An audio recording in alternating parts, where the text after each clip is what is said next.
I think when you're looking at any type of cause or an initiative or like what your purpose is, I think knowing why you're there, what you're supposed to do, that's what drives me and drives everything that we do at Drekker. When doesn't it drive everything? I like the sentiment of it, but who's doing not with the why? Is everybody else operating? How has that helped? I think the idea comes from Simon Sinek and his Golden Circle philosophy, and so that Golden Circle encompasses why at the center, comes out to how you do things, and then the final thing is what.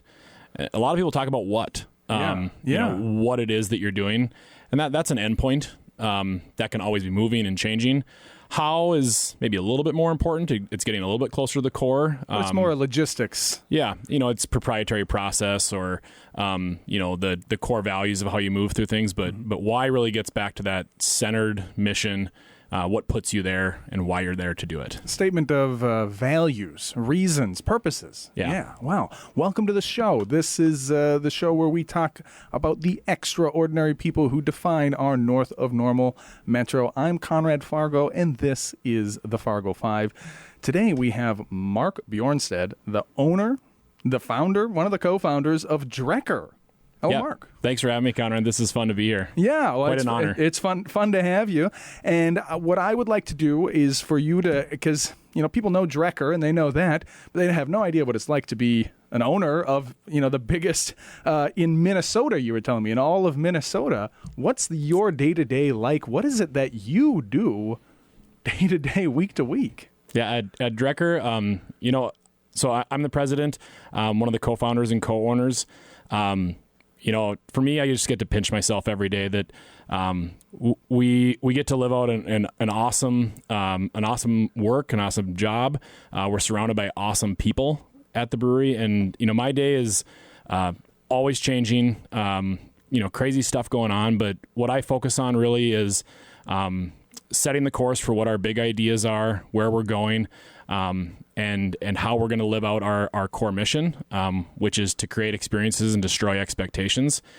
And then, once I've kind of set that course and I'm trying to direct that vision, it's really just working with the team, making sure that they have alignment, that they have what they need to do, and ensuring that everyone's got the resources. And at the end of the day, what I really care about is that people that work there and the customers that come enjoy Drekker and our products and our place, is that it's a fulfilling experience for everyone, that it's an awesome place to be. Whether you work there, whether you come and enjoy it, we want that to be a place that everyone feels like they belong and they have some ownership and community in.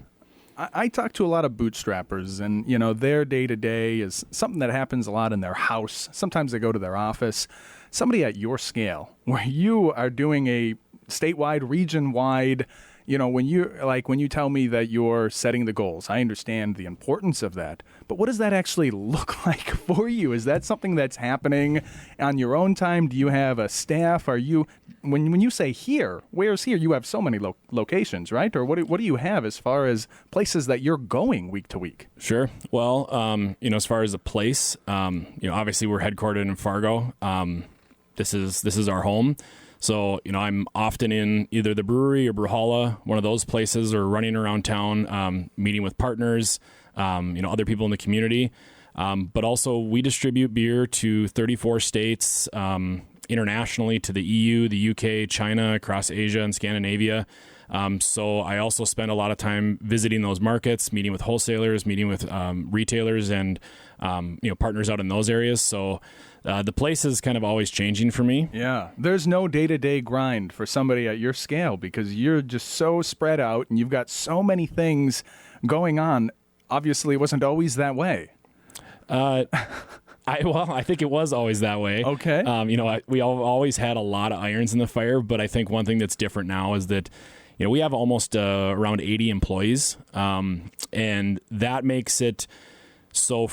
I think a couple years ago we had the realization that for the first time we felt like everyone was really only doing their job, and a lot of people weren't running around wearing 10 different hats, dealing with a lot of stuff. And so, in the beginning I was wearing a lot of hats, and my partners were wearing a lot of different hats. Yeah, and I think one of the most fulfilling things for me is being able to build out the team and hire on people that have taken on some of those other tasks that we did. Yeah. And when you get the right person that does that, and they're an expert in that area, they're passionate about it, and they buy into what you're doing, it's really rewarding to see them take something that you were doing, but have the bandwidth and the capacity and probably a better expertise, and take it and run and do it far better than you were doing, and to see them be fulfilled in that career. Absolutely. Yeah, I mean, because delegation is so important. So I really want to zoom in on what that picture is. So obviously, Brewhalla is a heck of a place. How long ago did that open up? We're coming up on 3 years. Yeah. It'll be 3 years this spring. And I mean, it's like the destination. It's such a great place. It's there's nothing like it in Fargo. I think many people are trying to imitate it now at this point. But just kind of paint the picture for the listener of if they've never been to Brewhalla or they're not familiar with Fargo. I mean, it's right smack dab in the middle of town, just off a downtown. And it's a large place with all kinds of different businesses. Now, do you have a stake in every one of the businesses there, or is it more like a mall where they are renting space from you, or what is Brewhalla for you? Like, is that when you're talking about your 80 employees and working here, is it Brewhalla because that's the main brewery? Is that the only location, or do you have another brewery somewhere else? Or? No, we brew about 20 to 30% of our beers in Wisconsin as well. Oh wow, we're maxed out at our facility in Fargo. Yeah. So we use that site, and we're over there quite a bit. But yeah, Brewhalla is the headquarters. That's the mothership. And to us, Brewhalla is a food and entertainment wonderland. It's a community space. People can come there, hang out, use it how they want. But at its core, it's a market that has 12 independent businesses. We don't have a stake in them. We kind of think of it as like we created our own neighborhood out there of some of our best friends, other businesses that we really admire and are proud of what they're doing in Fargo, and Fargo's really proud of them as brands and ambassadors of this region. It's an event center, so we're hosting everything from weddings and TEDx events to retirement parties and baby showers, whatever it is. And then we have a boutique hotel that has 42 rooms, all individually themed around a different beer label that we've done at Drekker, and it's a really unique hotel experience for the guests. Yeah, Brewhalla really is amazing. And when you told me that you were the biggest beer brand, because I always kind of thought of you as like a Fargo thing, I didn't realize that it had gone statewide, regional, even into Wisconsin. Yeah, Drekker's the Untapped is kind of the keeper of all of the scores for breweries and ratings. Drekker is rated the number 9 highest rated brewery in the world. In the world. And that doesn't, we don't talk about that a lot in Fargo. Yeah. We're more focused on what we do here in Fargo. But Fargo's got, or Drekker has a huge presence across the country and internationally. When I don't leave the house, I got 3 young kids, and so I don't know anything that's going on, which is great for an interview because it helps me to, the listener who also knows nothing gets to learn with me. So that's useful. But at such a scale, I mean, it does shock me to hear that only 80 employees. Like that's all that you've got under your belt. That's a lean operation for such a. I'd say about half of those are like part-time bartender workers. So it's a pretty small team that's running a lot of the stuff behind the scenes for the brewery and the rest of Brewhalla. I mean, when you say 9th in the world, I mean, is that including? Like, does that put you up against, like Budweiser and those kinds of things, or is this kind of a different kind of a category that you're ranking yourself in? No, I mean, it would be around breweries that are like our sized, so it's breweries making around, around 15,000 barrels or more a year. But that rates us, big names, people you'd see across there, and it's, we're looking at. I think we're probably coming up on 2 million check-ins on our beers, so that's a lot of reviews, and that's what kind of starts to set that score. Yeah, I mean, so to me, it's like, wow, this is a big thing. This is a huge scale. And I said, probably wasn't always that way. You said, well, it kind of was. But what I really want to go back all the way back to is where you really got your start. Because there's got to be somewhere where it all began, right? Somewhere where the idea of, I'm going to make some beer, right? A lot of guys, even DEA agents make Shader Brow, right? Breaking Bad reference there. Yeah. I mean, people make beer for fun, right? Yep. Is this how that started, or where was the very original idea? Yeah, so my background was a lot of science-based stuff in undergrad and graduate school. And fermentation studies was always a really cool real world application. So, every semester, in lab, it was always like, all right, we're making either sauerkraut or we're going to make some beer or wine. And, Okay. I was always the one in the back of the room trying to steer that towards like, let's do another beer. Let's work on yeast studies. And that's really what started, my interest. How long ago was this? Oh, this would be how old are you? I'm 42 is my birthday Okay, yesterday. yeah, we're about happy birthday. Happy birthday to you. Yeah, we're similar. I'm 39. So. Yeah. So when I was in undergrad, I was at Concordia, and then I was at grad school in Minneapolis for anesthesia. Anesthesia. Yeah, so I used to be a nurse anesthetist, and that was just a fun application. I loved the science behind making beer, and then really what inspired us was a few of the us partners that started the brewery. We had a passion for craft beer, but we also saw something really cool going on with what you could use craft beer to do and what was going on around craft beer. It was really becoming a third space, and there was an opportunity to create that in a community where people would grab onto a brand in a local brewery that they loved, but then if you were intentional with the space and the branding, you could really offer something unique to the community as a space that they could use, a space that they could join and come. And, if you come to our tap room, you'll notice there's no TVs, there's no screens.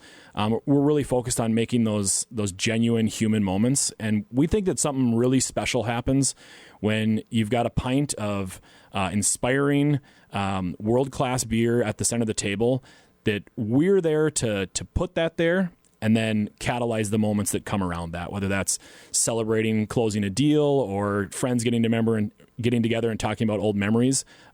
Something really cool happens when you have a pint at the middle of that. Yeah, just people being face to face. But I would like to paint the picture and understand more. So you're going for anesthesiology. Yep.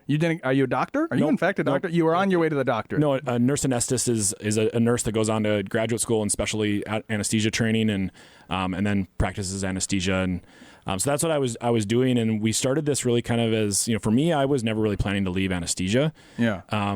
But it was kind of a passion project, and I could do it in the off hours, and then it just kept growing and growing. I think there's a lot of people who want to do passion projects in the after hours. So how many people did it take just to start this thing? Because you said there's other partners. You're one of the co-founders. How many founders are there of this thing? So there's 4 of us that started it. Yeah. The 3 of them were on board working like a regular job when we started, and I was kind of staying on the sidelines, doing it in after hours and working around that.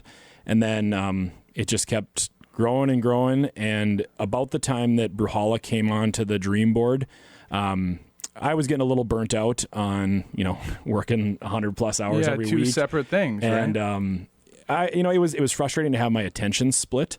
Yeah. And, I kind of sat down and saw all of these opportunities we had at the brewery, but knew that I was at the end of my capacity. Yeah.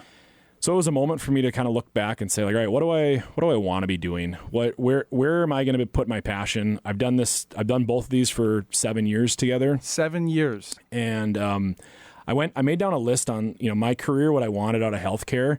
And if that was going to be a dream career for me, what were the boxes that I wanted to check? Uh-huh. And when I wrote that list out, I had clearly checked every one of those boxes and more. And it was a super rewarding career for me, but I didn't really have a reason to stay there when I had all of these other opportunities that I couldn't create the capacity to start checking the boxes for Drekker and where we were going with that. And so made the scary but also super exciting decision to step away from that career and go full-time just at the brewery. And I'm sorry, what's your current role at the brewery? So I'm the president. You're the president. Yep.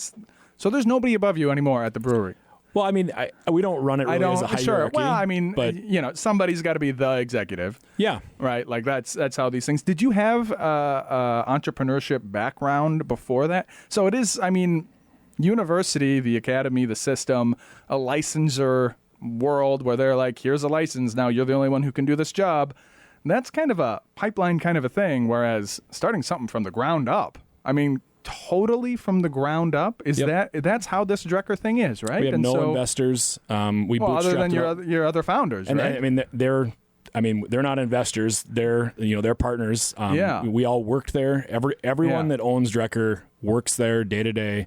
There's no outside people, and That was, we always kind of joke that was the stupidest thing we ever did. If we could give any advice about what we did wrong, it was being highly undercapitalized. Yeah. But that also made us scrappy, and it made us watch all the numbers, and it made us really cognizant of what we were doing and why we were doing it. Because you're not playing with somebody else's money, right? Nope. And so the other three founders, they did kind of jump in both feet to begin with. Yeah, it's scary for them too. They all walked away from careers on day one when it was even, shakier, and I at least still had a W-2 check coming in.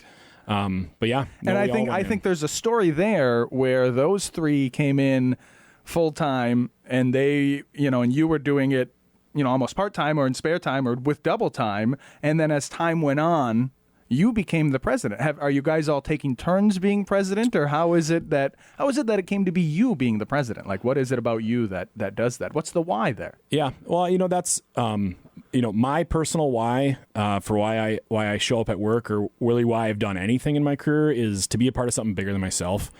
I love being on teams that have huge goals and where there's other high achievers on them, and everyone contributing their 110%. To be a part of something that's so much bigger than something you could have done as an individual is the reason I'm taking on anything in my life. And so I love being on that team. And really my role in the brewery is that I was the one that kind of organized the project. I was the one that had the vision and the brand feel for where we were going to go with this. And that's still what I do today. We got 40 minutes left. And I really want to paint the picture of those very beginning days, because kind of the point of the show or the idea is, if I wanted to follow in your footsteps, what are the critical skills or the critical opportunities that you happened upon, or the things that you solved? So, you're there in the system with a job, and you're just organizing for your three friends to quit their jobs. Is that, that's to me, there's quite a hook there that I think you're almost glossing over, maybe taking for granted, like a fish in water doesn't realize he's wet. Yeah. But I don't know that most people are prepared or ready to do that. Like, what does it look like organizing that to jump off? What was the very first days, like what was the first beer you guys made as Drekker? Did it even start out as Drekker, or was there, and how did you give birth to the name and all that conception? I want to really focus on the very first days of how you got your feet under you, because a lot of people, like I said, they make the beer themselves in their garage. And they say to themselves, oh boy, gosh, it sure would be wonderful if I could do this too. And they look at Mark Bjornstad and they say, I want to do what he does. How do they get from there to here? That's not clear, other than have three friends. But it sounds like you were quite instrumental in getting the three friends going. Well, I think, the way that all of us founders, took our responsibilities in those first days is that we all had a little bit of a corner of the brewery that was kind of our expertise and what we were there to do. But, there's never really been a point where, I was telling them, this is the direction we're going, where they were saying that this is what they're going to do in their area. We all talk about everything as a group, and we always have gotten alignment and agreement from everybody. And I think that, when somebody is coming from their corner of the business, whether it's me or one of my partners, there's the pitch, there's the idea, there's the plan, and then that gets tossed out to the group, and the group dissects it, gives their input, maybe has new ideas, massages it. And where is this taking place at? Like this is for 3 years before it was about 4 years almost before we opened the brewery. Just to get the launch going, right? Yeah, we installed we installed a brewery pilot system in my garage, and we'd be there every weekend, many weeknights, brewing beer. And then if you've ever brewed beer at home or professionally, there's kind of flurries of activity, and then half an hour wait, and then a flurry of activity, and then 40-minute wait. And we used all that downtime and the pre and post time to be talking about the business plan. What are we going to do? What are the beer styles going to look like? What are our community events going to be? Like, how are we going to frame the brand voice? What's the name going to be? How are we going to set up the tap room and every operation? We had that plan very flushed out, and it was a group discussion. Where did the know-how to even talk and think? So, you know, you go to business school and you get a degree in business, and they talk about how to make a business plan and setting your goals and Simon, you know, and all that stuff. Where does this come from? Like, have you always been? Is this your first entrepreneurial anything? Because I guess so. Seems like quite a jump off. Yeah, but I mean, we've all said too that you know, YouTube and Google are probably the best university you could go to. There's nothing that any university is gatekeeping on information. It's open for anyone. Yeah.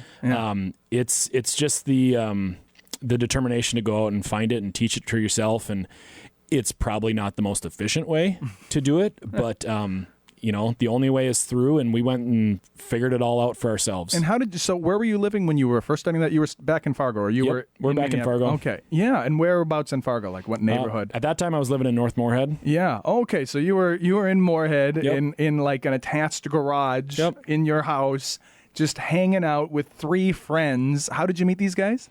You know, a couple of them are lifelong friends. A couple of them are, you know, people that we've known through some stuff, but you know, when we started talking about this idea that we had, you know, people wanted to be a part of it. Other people were interested. A lot of people were kind of coming through those brew days.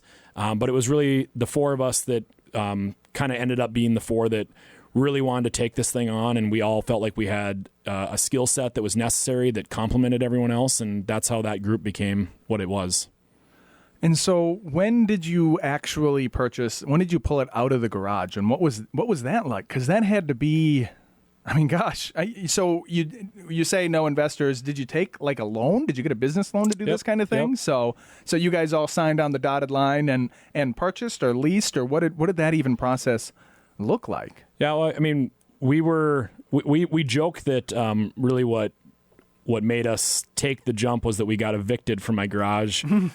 Jokingly, we used to have what we'd call R&D parties because we were brewing a lot more beer than we could drink, and so we would stock up. We would do kind of different tests or put together these couple different beers that we wanted to get feedback from people, and then we'd throw an R&D party. And the last one that we did was we thought a resounding success, and it was a great time. But my wife was kind of fed up with these happening all the time in the house, and I don't think she thought that was like a telling us to go out and start the business. I think she was kind of telling us to maybe rein it back in. But we took that as it's time to get serious and go. And so we went out and found a location. Our original location was in downtown Fargo, and we leased that space, and then bought all of the equipment that had to go in there, did our fit up, found the cash and invested in all of that. And what was launch day like? I mean, that had to, so people knew you from the garage and you felt you had enough tie-in with the community at that point? Yeah. And then, or this was, what's that like? You put your name out there, build a Facebook page, start talking about it. We were, it took us about 6 months to build the brewery out. So, every weekend when there was something going on, we would put a table out on the street and we'd be selling T-shirts and talking to people about what was going to be going on there. And so we were trying to build that the whole time. But construction was terrifying. We did as much work as we legally or from a license standpoint could do. Yeah, a lot of hoops to jump through. Worked with all the contractors to do as much labor for them as we could, and that was a razor thin budget. And I know there was kind of at the end, right before opening day, there was a moment where I think we'd all been working 20-hour days for what felt like weeks on end. And we talk about this a lot, that there was this moment where I think the blinders came off and we realized, we were so focused on getting open, so focused on what we're going to do. There was kind of this moment where we all kind of looked at each other and thought, like, what if no one shows up? What if you throw a party and nobody comes? Because it's a lot of money. It's a lot on the line, and you can't control that. No, and you're putting your name out there, and that's been the thing that has always been really humbling to us. Is that we always joke that at Drekker we're like on the dozenth time of pushing our chips all the way in, and every time we've done that, the community's been there behind us and showed up and loved what we've been doing and been there to support us, and that's what happened that day, and it was overwhelming. I say that, or they say, it is said that bravery is not a lack of fear. It is action in the face of, right? But it almost seems like you guys, you didn't even stop to think that maybe everything could fall apart. And by the time you got scared, you didn't really have much of an option, huh? It was. I think that, I think it's from like the Three Wise Men movie. They talk about that, you do the scary thing and then the bravery comes afterwards. And the point is that sometimes you got to do it scared. Yeah. And, yeah. And, that hardens you, that gives you some confidence. There's a Charles Bukowski quote that I just love, and I'll probably butcher, but it's, sometimes I wake up in the morning and I think I'm not going to make it. And then I smile to myself, remembering all the times I felt that way. Yeah. And, I think that a lot of people look at any business or anyone that's successful or anyone that's out there that's doing something that they admire, they see the highlight reel. Yeah. And it's really easy to look at that highlight reel and think that, oh man, this person's got a Midas touch. Everything's easy for them. And they think, no, what you don't see is what goes on behind the scenes and all the terrifying stuff and all the hard work and what you have to do to put yourself there. And it's terrifying. It's scary, but that's also what makes it rewarding. And that's what keeps you coming back. And that's what we love. Well, and for everybody successful, there's 3 or 4 who fell down, right? And I think people, they have a survivorship bias. They're like, well, it worked for them. Yeah, because you don't see the ones for which it didn't work out. Do you think there's anything about Drekker where you guys have the special sauce that made you the ones that survived? Is there anything that comes to mind as like, oh, this was our hook and this is why nobody could touch us? And tell me. Yeah, everyone wants to know a simple answer on those things, and it's never one thing. It's probably a million things. On one end, the simple answer is that all it takes is all you've got. And I think that's a realization that, everyone kind of comes to in those moments where when you're really trying to do something that's out there, it's going to take everything that you have. Yeah. If you want something that you've never done, you've got to do something you've never done. Yeah. And you got to become something. And so, I don't know what it is that, we're focused on ourselves. We know why we're here. We come back to that core mission and we check ourselves with that. That saved us from getting into things that maybe were outside of our wheelhouse or maybe off track or off brand. But I also think that, one thing that we have to be realistic about is that luck plays a lot into it. Sure. And we're big believers in that hard work puts you where good luck can find you. Yeah. I like that. You got a lot of aphorisms and I love them. I'm eating them with a spoon, so keep them coming. I love them. You got to eat those nuggets to keep yourself going. It kind of reminds you that, we're relying on some luck. We've got to get these breaks here, and we know where we got lucky or got things that we didn't deserve. That put us in really great opportunities, but you get to have those opportunities the harder you work. The more times you punch your clock on that thing, the more tickets you put in, the more chances you have to win on that lottery. And so that's what we focus on. When I often say, because I train a lot of people in starting up small businesses, and I often tell them you're leaving the employment world where you're guaranteed, right? Like you show up, you do this, you do that, and you're going to get paid. Now it's about likelihoods. It's like going to the casino, but with much better odds. Mm-hmm. But it's still like a matter of likelihoods. Am I going to hit it big or not? And you guys certainly did when you jumped off. And again, that's why, to me, it's kind of remarkable that you were so much you personally were inside of a system, because when the medical system pays very well, right? You had probably a very comfortable job where nobody could, you're in high demand, nobody can compete with you because it's got a licensor system. Now, alcohol requires a license as well. When did you get that? You had to get that before you opened up. That had to be a headache and a half. Oh yeah. There's a federal license you have to get to be a brewery. Oh, federal too? Yep. So the federal government regulates, all alcohol manufacturers. The ATF, yeah. You have to get that before you can, I think technically you're supposed to do that before you can even like water test your system before you're supposed to be doing that. You certainly can't be producing any test batches or doing that stuff beforehand. So that's an exhaustive process to go through that. And what stage in development was that? I mean, obviously before you went out and got the business loan, or when you got the business loan, or where was that? Because I feel all like kind of mixed in. You know, you have to have a location, you have to have site plans and things you can present. Just to ask, so you got to go and secure a lease at a location, and then once you've already signed on the dotted line and made a promise that you're going to make these payments, it's maybe I'll get a license. Well, there's there really shouldn't be. It's not like they grant it to some and not to others. Oh, is it? Okay. There's just a very lengthy process that you have to go through, and it's answering a lot of questions about what they care about is taxes at the end of the day. Is that as a manufacturer? Because if you want to sell liquor, my understanding is that is. So then there's a city and state license you have to get. Yeah. And that's another thing, another hoop to jump through. And we had to do that. And really when we started too, the city license was kind of written out of the first crack of the taproom laws that had come out like a year or two before we opened. Yeah. And what year was that? What year was that when you opened? We opened in 2014. I think that taproom law and the city license for that was probably towards the end of 2012. Yeah. And originally it limited breweries from operating between 10 a.m. and 10 p.m., which in a downtown location, we were kicking, a full room out every weekend. And so we had to go back and, work with the city to change that. And that was a interesting process. It's never easy being the first one to do things. And Fargo's, very conservative and thoughtful in how they do stuff. Things don't move fast here. And so we had to get a lot of, buy-in from the city and understanding of what we were trying to do and that we were going to be good actors. And, that all of those things are kind of going on at the same time. And you've got to be able to manage multiple different projects. Where did the name Drekker come from? So Drekker, it's kind of a made up or mashed up Old Norse word that we really wanted something that harken to that Scandinavian culture around here, but something that we could take and have a little more fun with. It's kind of cool that that Viking, those mythical Viking lore, they aren't around anymore. Yeah, and a lot of the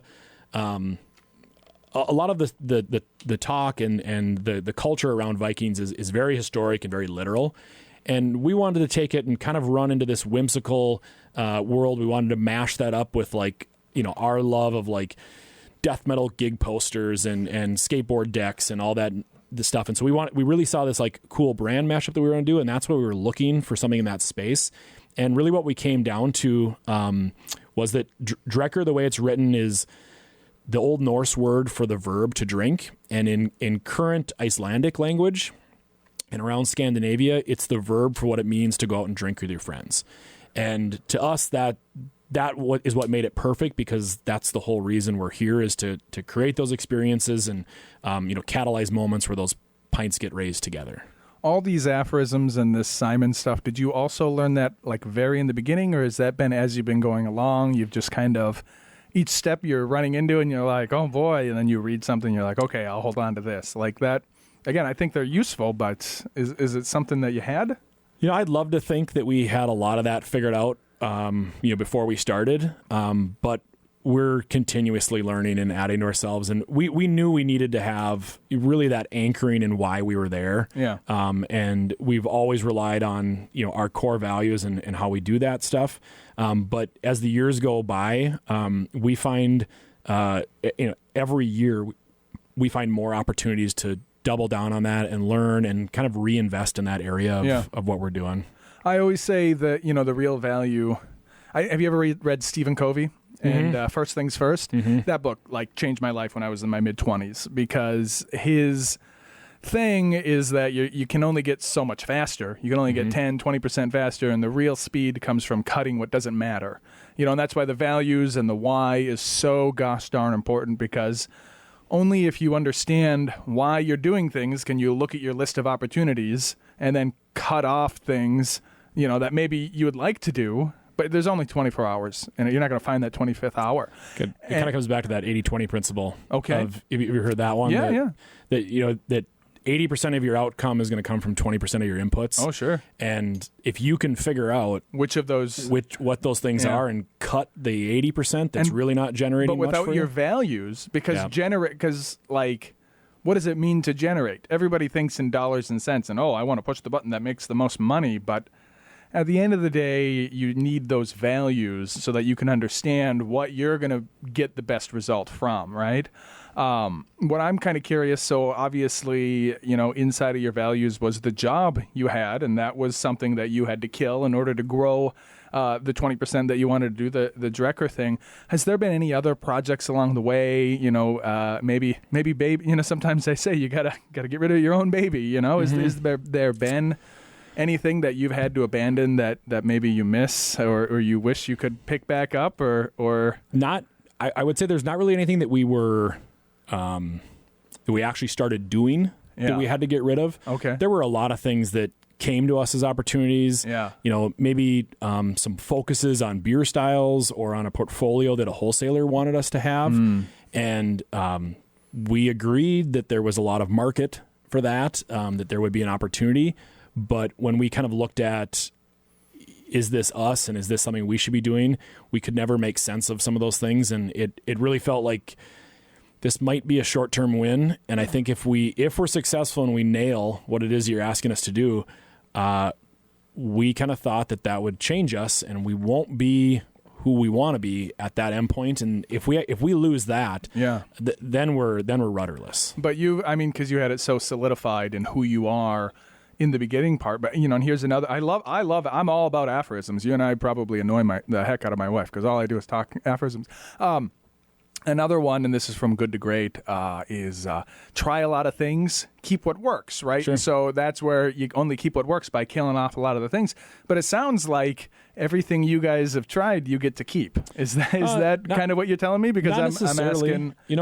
A really good analogy I've heard on this is that they were talking about this in the business application of the way that during the Cold War, the way that the U.S. strategized, espionage, and the way that the Soviets strategized espionage. And the U.S. always wanted, they would kind of discuss a plan ad nauseum, detail it out, pick one thing, go on that, and it was to be a perfect plan. And if it didn't work, then you're looking at a massive pivot or going back to the ground rule.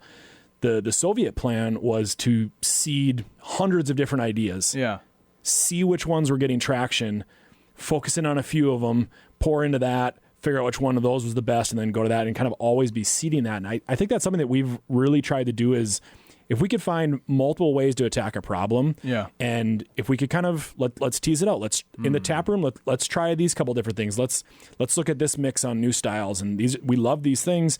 Let's try it all, and then people are really gravitating toward this. Let's get behind that, and you can that's a really easy way to pivot and kind of. It's almost like doing market research while you're doing it. Yeah, building the plane as you're flying. Okay, and so you start Drekker. You're downtown. You've got, to pop off, it was very successful to begin with, right? You guys were popular, and I think that's why I think of you as a Fargo brand. And then 3 years ago, Brewhalla, right? And that has been transformative. That has to feel like hitting the big times, or did that feel like that for you? Or what was the process? Because I feel like, there's been other breweries in town, and there's still a couple around town here, and they have a location or two or whatever, and then some have to shut down after a time. You guys are doing so well, and then expanding into Brewhalla, which is, it is quite unique. Where did that come from? Who came up with that? Where did the idea even come from? Yeah, I think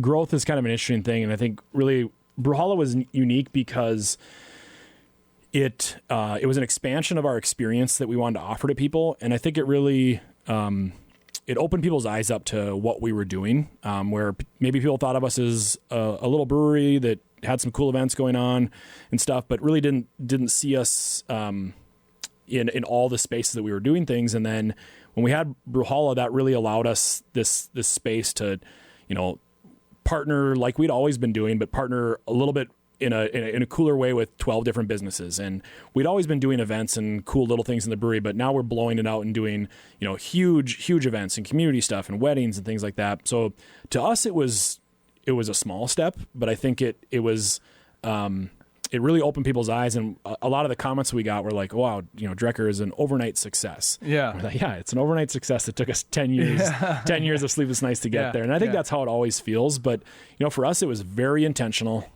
We can see the stepping stones that we built up to get to that point. And I think in Fargo, one of the things that we're always cognizant of is that this came into the design, and how we really even came up with a concept for Brewhalla was we went and looked out at markets and places like this and boutique hotels that we really had a lot of respect for across the country. And there were really cool ideas and really cool things that they were doing, but we knew that we would not be able to pull that off in Fargo because Fargo's 250,000 people at best, and there hasn't been anything like this. It's the upper Midwest. We've got to be a little bit more careful about these things. So some of them you have to kind of tease over time, and then we had to have this kind of appropriate scale to how we did that, and that's what really shaped our business model of taking these stepping stones of getting there. And then it's a big Band-Aid to rip off to open the whole project. But and just even to go out there. So I feel like you're almost glazing over the conception part, right? Sure. Like you're jumping straight to the birth, but there's that first date that leads to the birth, right? And that's I want to focus on the birth and the conception here. So just like Drekker kind of started in your garage with 3 other really good friends and a lot of people coming in and out. Why are you even traveling around looking at hotels, being like, I want to? Like, to me, I don't see I don't see the natural connection or where the conception of the idea of like, I have a successful brewery, now I'm going to build a hotel. Like, where does that? Nothing in our core values says that we're supposed to be a brewery. A brewery is what we do. That's the end of the day. That's one of the lines. The reason we're here is to create experiences and destroy expectations.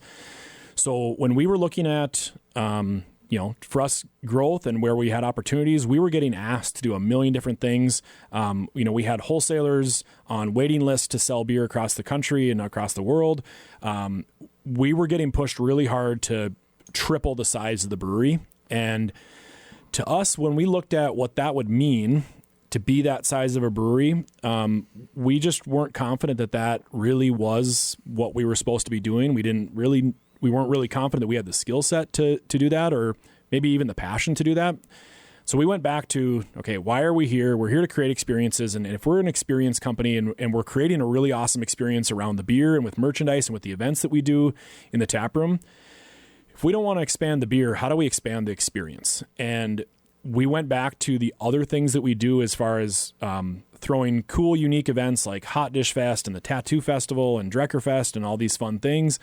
We looked at the collaborative events where we work with other local businesses and when we have fun at the Red River Market, and we're seeing this space for other businesses. And that was where we started to see that, an extension of the brewery and the taproom experience that we're doing really becomes this community space market. And that's where we wanted to go. We wanted to have a food concept in there. We wanted to be working and collaborating with other local businesses to at the core be showing people what awesome stuff is going on in Fargo so that visitors come there and want to experience that, and then locals come there and they're proud of these brands and the amenities they have in town, and then it's all in a space that people feel welcome and they want to be a part of it, and they want to hang out with their friends and they want to be a part of that energy. And so that's how we knew that moving to Brewhalla rather than just simply expanding the production size of the brewery was the right move for us. And when we came to that idea, it wasn't fully clearly defined, but we knew that we wanted to expand that experience. And so it worked out really well, though, because like I said, we distribute beer all across the country, internationally. We're in Europe every year. We're all across the U.S. Visiting these markets. And so when we would do that, we wanted to experience these things. We started only staying at boutique hotels. We would go to every cool coffee shop, brewery, food market, all the cool community spaces. You knew that you wanted to expand your experiences. Yep. So you went out, and your oppo research wasn't necessarily other breweries, because like you say, there's nothing that says we need to be in a brewery. Mm-hmm. You went out and experienced other experiences. Yeah. Yep. And we went to, markets and community events and saw those things and then really tried to evaluate like what's the place for us in this? Where does Fargo get value from this? What does the community want? And then how do we put a Drekker brand on this? And are your partners this way? Do they talk this way? Yeah. I don't know if you're aware, but you're like you're like an alien species. You are not like most human beings. I think sometimes we live in an echo chamber at Drekker. You guys, I mean, you sound like how corporate slop wants to sound. I mean it. Is that a compliment? Look, live your values and have a mission statement. Like every corporation and anybody who's worked a corporate job has heard that and rolled their eyes and watched as corporate does whatever fits the bottom line and just expanding into whatever options haphazardly. And if I had, when you first started talking that way, sitting here, I was like, let's peel back the onion and get to the real person here, because that is just like such jargony slop. But man, you're sitting here talking to you're the real deal. I think it's really easy to do this. You're the real deal. It's really easy to do this and to have a company that thinks this way when we have a team like we do that is bought in. And they bring that same passion. And, early on, we didn't talk about it as much. We lived the values. We didn't talk about the values as much. And I think we magnetically got a lot of people that were attracted to that. And then we started hearing from, the team that they wanted to know why. They wanted to know more. And then, we knew it, but, we weren't just going to blabber about it. And so, then we started talking about it and doing that. I think for us, it's really organic. And our team wants that, and they own it. They take ownership and accountability and that stuff. They want it from leadership. And, inside Drekker, we don't really talk about an org chart. There isn't we really try and break down the barriers and the power structure of a hierarchy. Yeah. We all have a job. We all have roles and responsibilities. Every seat at that table is essential, and we're all here to contribute something.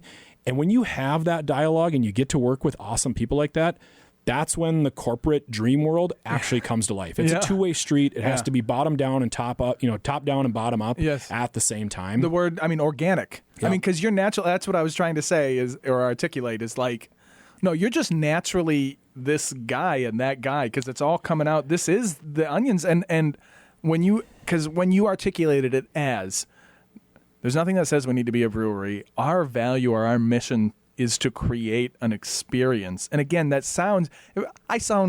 feel embarrassed almost saying it, but I believe you believe it and you're doing it. And that is the only way how you jumped into Brewhalla. And I think that's an amazing, rare, and special thing that you've done there. And I think, like you mentioned, one of the things that I think a lot of entrepreneurs miss along the way is that there's a reason why people go to start thinking about being entrepreneurs, that they don't want to be an employee anymore. They're maybe dissatisfied with the way they were treated in corporate structure.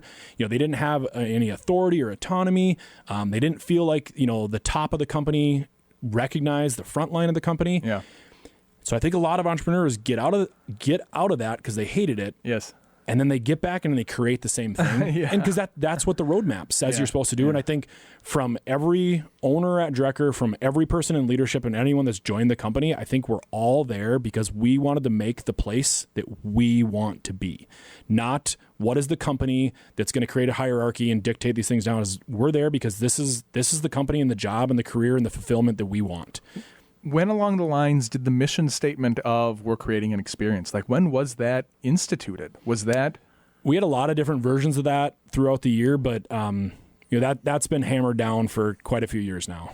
And I think I say that a dozen times a day. Yeah. Well, obviously that's what led to the birth of Brewhalla, and but it wasn't in your mind when you started Drekker. But it seems like it's we were talking about core values and why we were there, not necessarily in those words, but we knew that had to ground us. Yeah, and it's absolutely astonishing that you've taken and almost from first principles recreated the basics and the importance parts that are needed to build something like this. And I don't think you get to the scale that you're at, and I don't think you have the success and the organic huge groundswell. I mean, Brewhalla is where I go when I want to meet with any client for any reason, because it's centrally located and you can get a coffee or a beer. You can, whatever speed you want to go. It's my favorite place in town because I can get buzzed or I can get drunk. Awesome. I can do whatever I want, right? Like, and so it's been an honor and a privilege just to hear that, and it's amazing to know and understand that came from such strong and impressive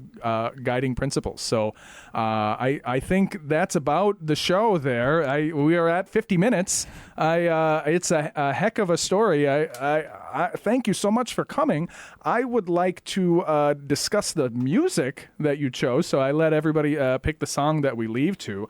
You chose "Wake Up" with Arcadia Fire. Yeah. What's that? I mean, everything has meaning to us at Drekker, and so this song has always been like that top of playlist for us. There's a really cool line in there where one of the things we always struggled with was, like, if somebody told us to set a 10-year goal, we didn't know how we were supposed to see 10 years. Yeah. But I think to us, what the line comes down to is it's that with my lightning bolt a-glowing, I can see where I'm going to be. And it's, to us, that tells us that if we just hold on to the spark that we have, if we hold on to these core values and this mission that we're here to create experience and destroy expectations, we're going to be able to see far enough to what our next step is. Yes. And then I think one of the other things that people ask us a lot is, like, are we obsessed with death? There's a lot of skeletons in our stuff. Oh. And we kind of love that those are the bookends of life. You're only guaranteed a birth and a death. Mm-hmm. And what you do with the middle that's your life. Uh-huh. And so we're all trying to get to that end point where it's been an awesome life for us. And so the line finishes in there with my lightning bolt, I can see where I'm going to be when the Reaper, he reaches and touches my hand. I think that's such a beautiful way to look at what your life is and what your purpose is. And that's why we pick Arcade Fire anytime we got to play something that jazz us up. Well, have you ever met the band? I mean, no, you're moving all around. I mean, yeah, that's amazing. And not everybody comes to the table with such a meaningful song for themselves. That's great. Yeah, 10-year goals. And it sounds like you're doing what I always recommend, which is directionality. Yep. Right? It's not about, because like you just said, what's my goal? I don't know, to die. I'm going to be dead someday, right? Like, it's not about... How far are you looking? Right, right? It's more like, how am I governing what I'm doing today, right? Yep. And so that's great. I thank you so much. Why don't you go ahead and plug yourself one more time, and then we will get out. Really will. It's thank you so much for having me here. Yeah. I just appreciate what the community does and supports us at everything we do at Drekker and Brewhalla and all the 12 businesses that we have in there.